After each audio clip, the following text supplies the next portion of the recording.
I got the fan on, so it kind of screwed up my cloud just then. That really sucks.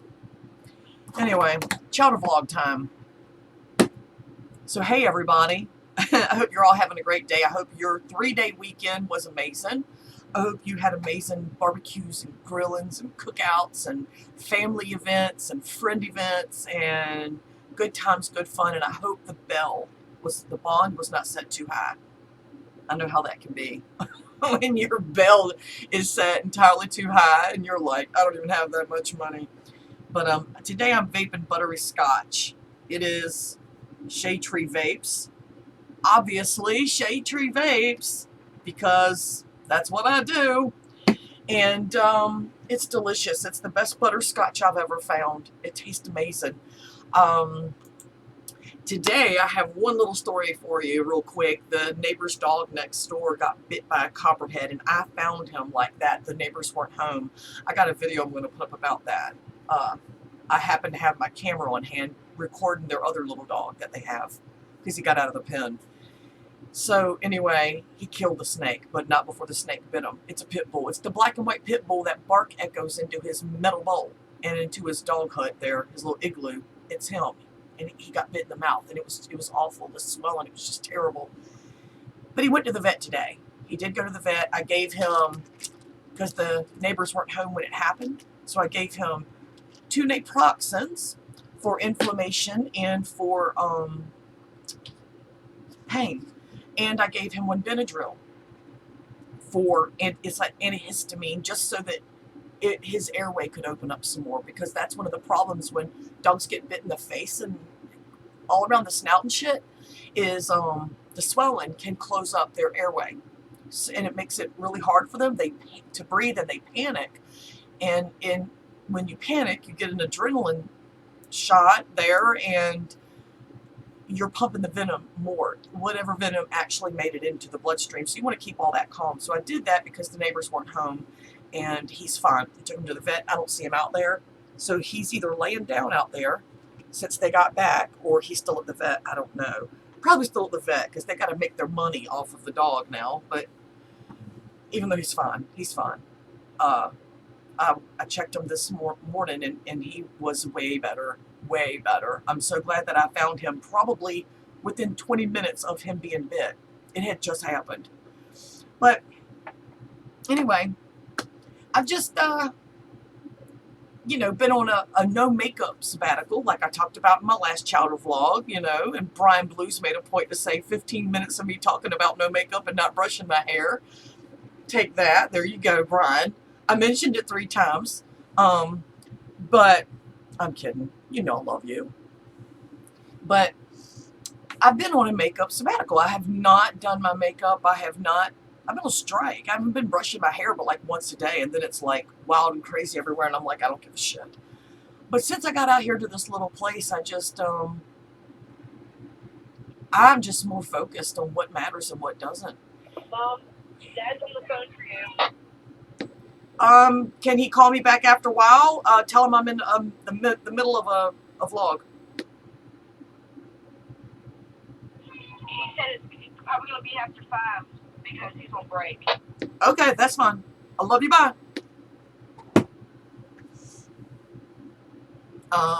Sorry. These aren't edited, like I said. So, yeah. Doug calls me a couple times a day. And I don't have my phone. That's why she was calling me on this, to let me know, because she's got my phone. I let her keep my phone all day. She doesn't really get to go anywhere, so I let her just keep my phone all day, and she can text her friends and all that shit. And anyway, what was I talking about? I remember. Since I moved out here, I've been more focused on what matters and what doesn't. And I've had to do it. It's hard to do. Like when you downsize materialistically, you also have to downsize within your mind and in your heart. And I had to look inside myself and decide, because I got nothing but time in here. There's no stress, there's no chaos, and I lay here on my bed. Oh my gosh, look.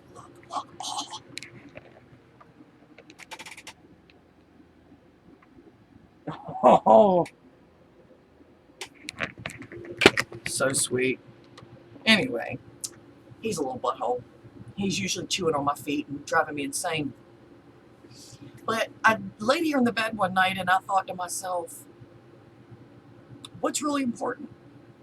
Well, I know stress is not important. So one of the main things for me is because I'm kind of high strung. I'm not as high strung as I used to be, but I've got that. It's within me to be that, and it's a battle. I have to catch myself and take it down. I have to take it down, and I'll drink. Like I'll just chug some water, and while I'm chugging, I'm like just letting things go, and I feel better, and I'm getting my water for the day. And for a while there, I was going through like a 12-pack of waters in a day. But now I'm able to chug it down and cleanse it all out with just a few.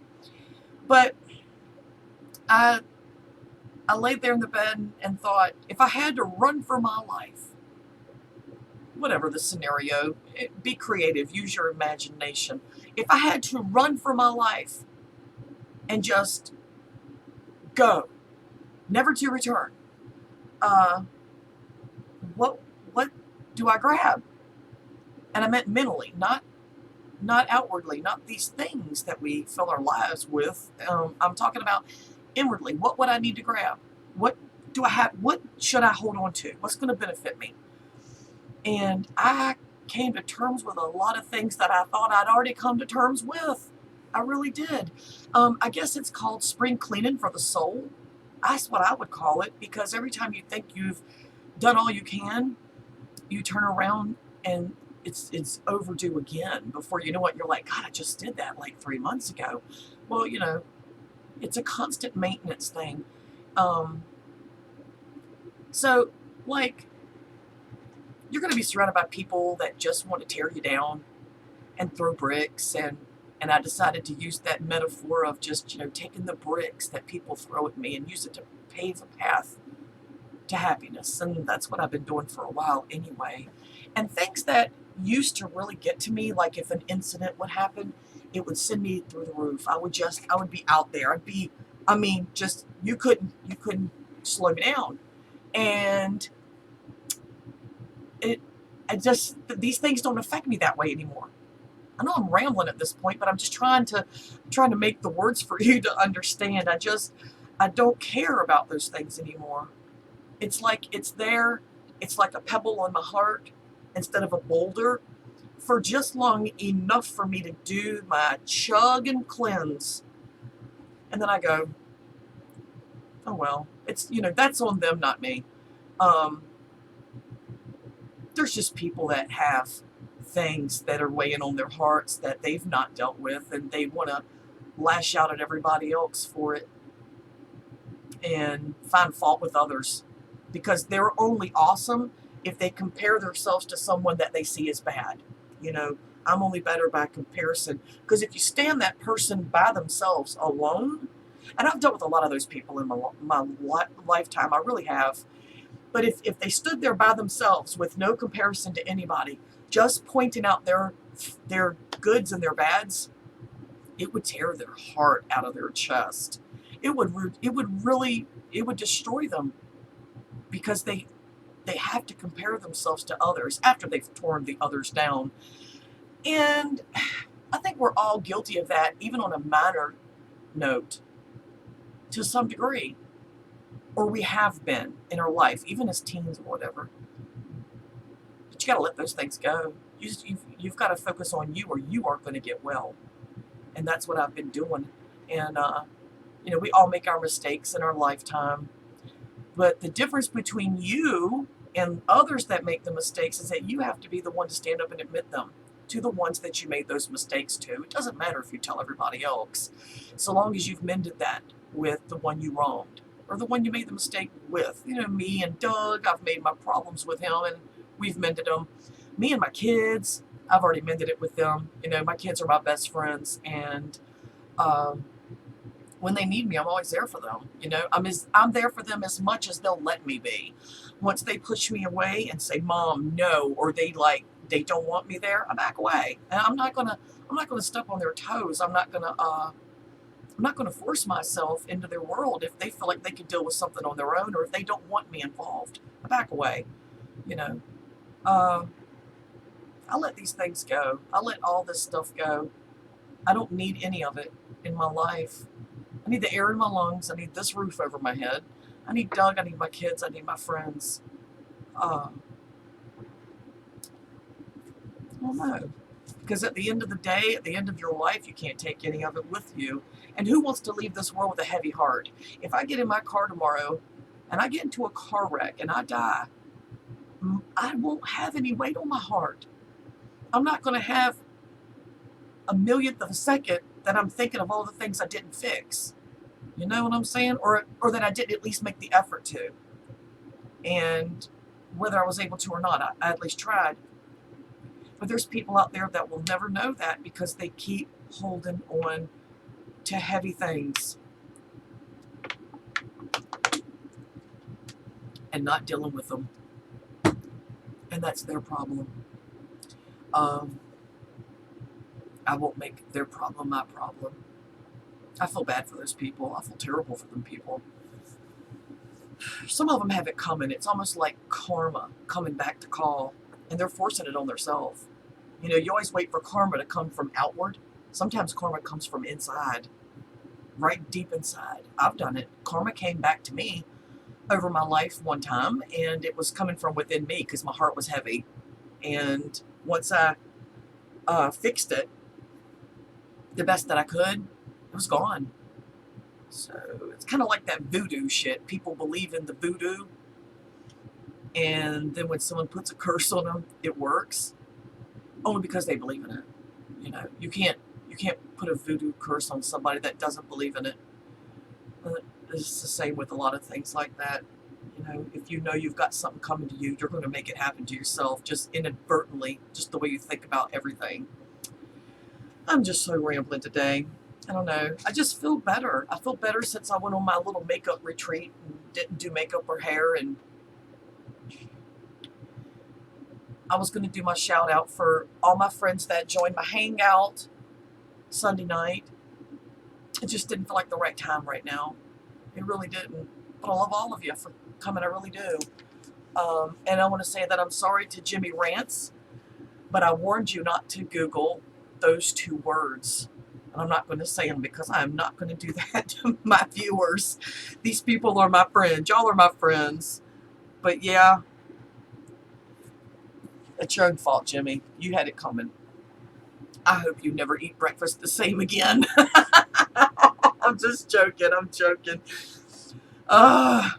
Let go of it, man. Release it from your heart. Let it go. It's going to be all right. I'm sorry. Blame Wayne. It's his fault. Okay. Don't really got much to talk about other than just chowdering it up. And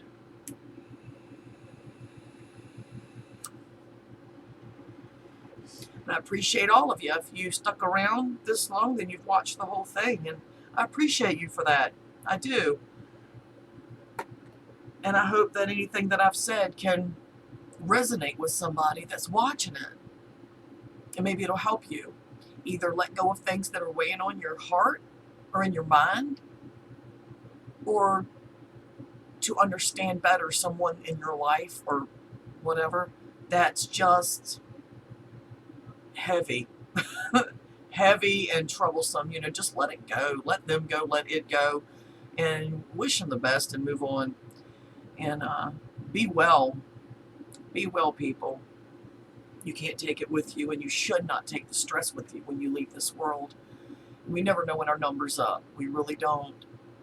And if I die tomorrow, I'm okay. Mom, bring some girls some food. She's in here twitching all over the place. I'm on the way. All right, well, thanks for stopping by and listening to my shit. Hit the red button below and hang out with me some more. I appreciate every one of you so much. And everyone have a fantastic day. Bye.